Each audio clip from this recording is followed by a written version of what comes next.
So welcome, Kim Frazer. I'm Sam Punch from Bridge and Mind Sport for All, and we're delighted to be speaking to you today because we're here to talk about your book, Gaining the Mental Edge at Bridge, which was published a couple of years ago now by Masterpoint Press.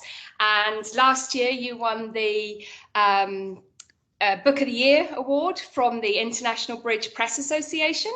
And many of the topics that you cover in your book are of interest to us as researchers for Bridge and Mind Sport for All and for the conference in June. So we're delighted here to talk to you about some of those things that you found. And to kick off, I'd just like to start with, why did you write the book? Yeah, great. Well, thanks, Sam, for having me. And I'm delighted to be a participant in the conference. I guess I started to write the book after a chance conversation with the captain of the Australian Open team, and he described a situation where he was focused on a hand that he'd made a mistake on, and he couldn't get that hand out of his mind and consequently made a mistake in a following hand. And I said, oh, I think you need some sports psychology applications for bridge. And so I started to write a series of articles, and then I retired from work, and so I turned the article, I had time on my hands, and I turned the articles into a book. And that was how the book came to be. But it took quite a long time to go from that original conversation to the end product. And how did you hope that the book might be used? So I like to think of the book as being a mental toolbox of different skills and tactics that players can use or not use, pretty much like they use different bridge conventions or choose not to use them. They can choose to use those tactics and tools in the book that will work for them. And the ones that they're already competent at or don't have any issues with, they can just ignore those and use the ones that will help them be better players. And I know that you're a shooting Commonwealth champion. And you've won several gold medals. And I'd like to know a bit more about what you see as the similarities between bridge as a mind sport and other physical sports. Yeah, so I think it doesn't really matter, I think, whether it's a mental game like bridge or a sport. Every activity is broken into three levels, physical, mental, and technical. And in bridge, just like in sport, you have technical aspects, you have mental aspects. And I think you also have physical aspects, because the players, a bridge tournament can go for quite a long time, many, many days. And the players who are physically out of shape will probably find they're tiring more quickly towards the end of the tournament than those that are a bit more physically adept. So I think while in bridge you probably don't need the same level of physical capacity as an elite sports person, I think you still need some level, and you probably need to focus more on the mental and technical side of things. And in your book, you talk quite a bit about focus and concentration. Are these similar, or in what ways are they different? Yeah, I think they're quite similar. In fact, when we were talking before the interview about the different questions, and I thought about this, and I see concentration as your overall attention span for the duration of an event, whereas I think focus is where you cause yourself to zero in or refocus your attention after you've lost your concentration. So being able to refocus your mind on the task at hand by having some tactics or techniques that you can use to bring your attention back after a distraction has occurred is the way I see the difference between the two. But they are very similar. And are they both important, or is one more important than the other?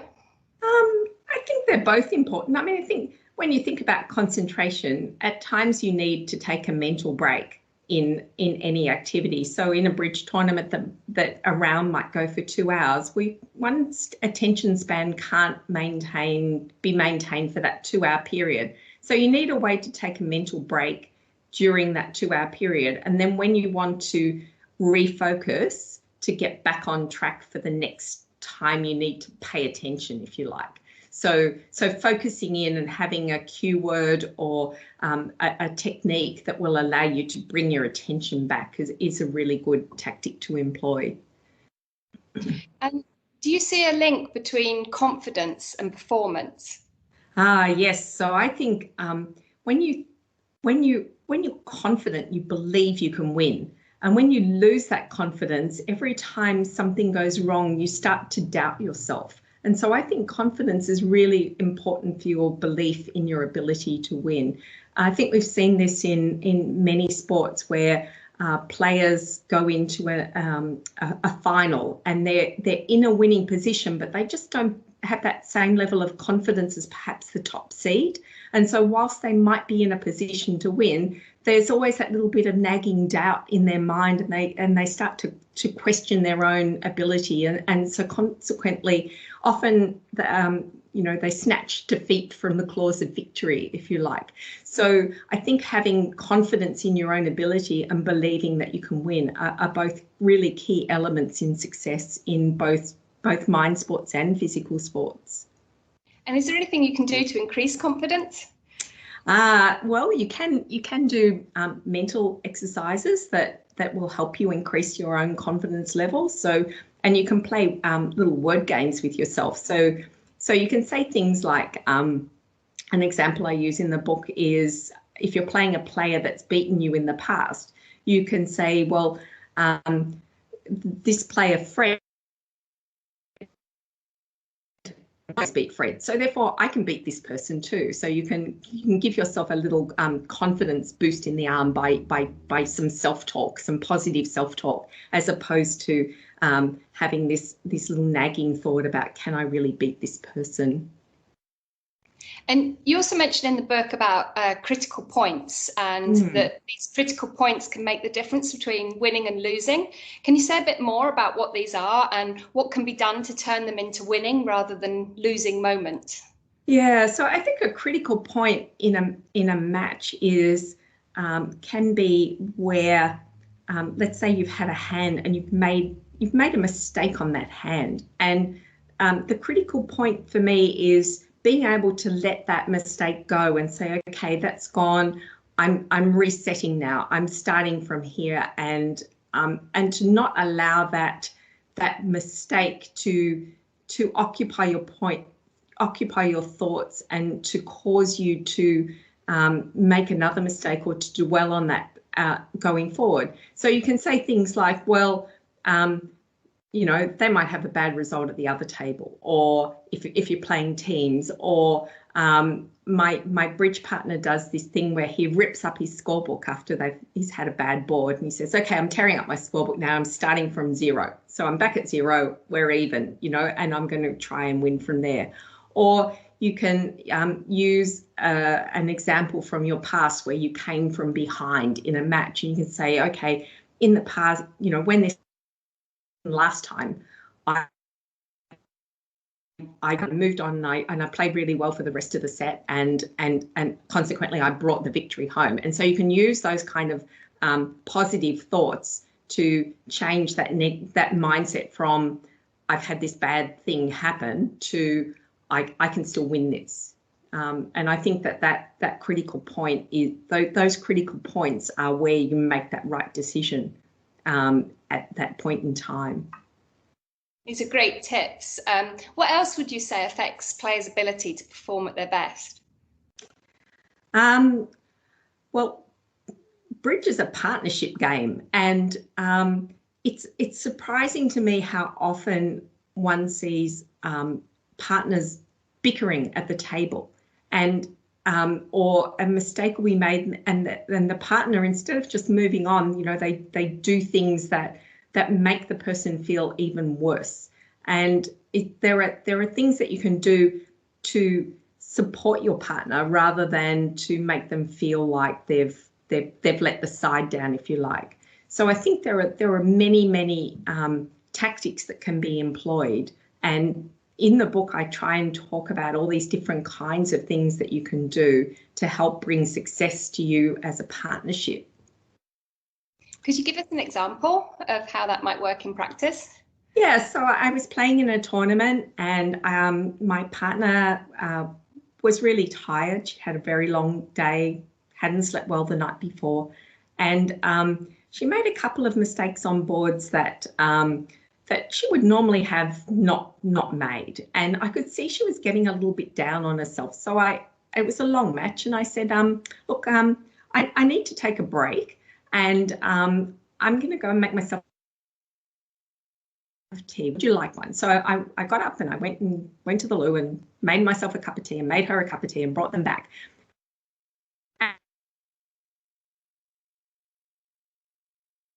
And later she said to me, and then she played quite well for the rest of the round, and it sort of gave her a little bit of an energy boost as well.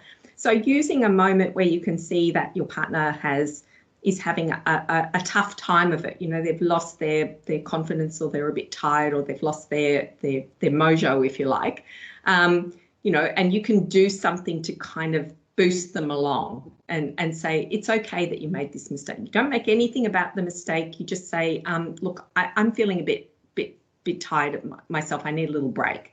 And so you take it on yourself to help protect your partner from themselves, if you like. So, and are there any tools that we haven't covered that you'd like to mention as top tips for players reading it?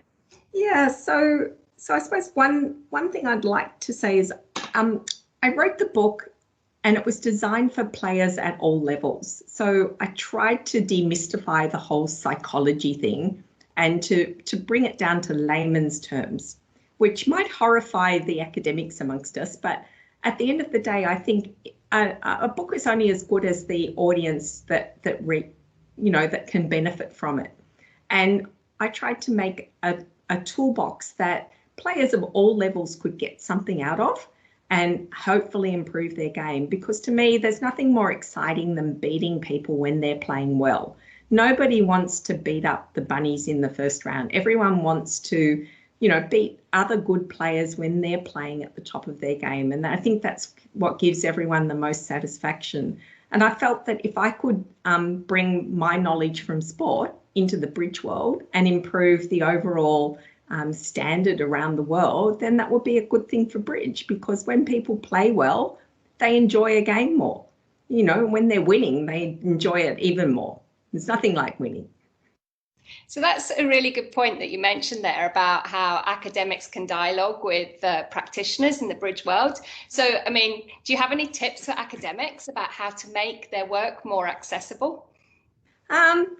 Well, I suppose what I tried to do was to use real world examples. And I think that the academic articles that I've read, and I had to do some research in writing some of the stuff in the book. And I found that, if you could find a real world example and use that, then it brings your research more to life. And one of the things that I would think my book would have benefited from would have been to be able to have had some actual peer-reviewed research to support the assertions in the book. And in the time frame that I was doing it, it wasn't possible to have that kind of research. But if I ever did another book, that would be certainly something that I would love to include, to actually have some examples of players who've used some of the tactics and and who can bring real life examples to illustrate which particular things work well and which things, maybe don't work so well. Yeah. The book was written probably close to 2 years ago now, or maybe even a bit longer than that, but it's a long time in the making, I'm sure. Is there anything else that you wish you might have done differently? Not so much. I think it had it was about the right length, and it had about the right level of topics. I suppose it could always have used a bit more proofreading, and maybe a good editor, as one reviewer very kindly said. But on the whole, for a first book, I was pretty happy with it, and I know that I've had a lot of unsolicited comments from players who've approached me and said they've really liked the book and they love this chapter, or they've used this technique, or they've found this thing really helped them. So, and one lady even came up to me and said, I've got this rubber band on my wrist because I talk about having this thought stopping procedure. And, when your negative flick this rubber band and stop yourself from thinking negatively. So it's really quite fun to have people come up and say, oh, I think your book's fabulous and it's really helped me a lot. I think that's the most gratifying thing. And will the elastic band help you stop saying anything negative to your partner when things go wrong? Well, I tried very hard not to say negative things, but sometimes it doesn't always work. Sometimes it's very, very hard to bite your tongue and say, oh, God, you just mangled that hand. Yes. So how do you find it to put into practice the principles that you talk about in your book?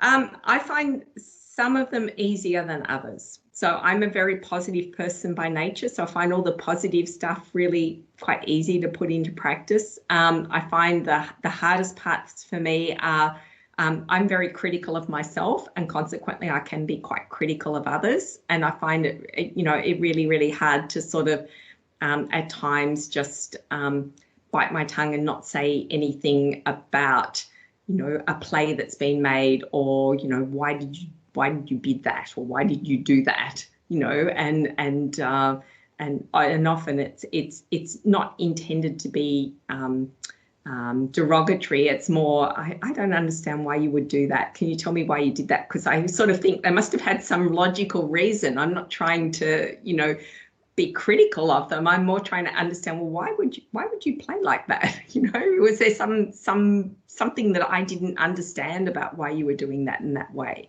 So yeah, it's quite a challenge. Partners don't always perceive it in that way, even if it's intended with good intentions. Yeah, it's not always received the same vein. Indeed. So be a second book? Perhaps maybe in 10 years, if I still have enough energy to write one. It took quite a long time to write this one, so perhaps.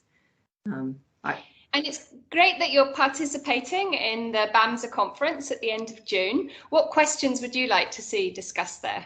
Yeah, so I think there's two main questions I'd like to see. The first one is around bridge being a partnership game. And, in the sporting world, sporting people make partnerships with people, and they tend to stick with that same partner, whether it's rowing or tennis or diving. They play their sport with that same person pretty consistently for a 4-year period. Whereas in bridge, partners seem to get chopped and changed all over the place. And I find it really strange, because I would have thought that playing in bridge, in it being a partnership game, it seems to me that it's the 1% of hands that make the difference between winning and losing, and having that real partnership understanding, which only comes from longevity with the one partner, would be so critical to success. I don't quite understand why players wouldn't try and build that kind of rapport with their partner over such a long period of time, rather than playing with, certainly in Australia, they seem to play with this person in this tournament and some other person in the next tournament, and I find it quite strange. And the other aspect I suppose I'd like to see discussed is, in sport, nearly everyone has a coach, but in bridge, almost nobody has a coach. And, what would the role of the coach be in terms of helping people in mind sports to improve? Yeah, well, these are great questions. So we can pick up on these again at the end of June. But thanks so much, Kim, for speaking with us today. And we look forward to hearing more at the end of June at the conference. Thanks a lot. Terrific. Okay. Thank you, Sam.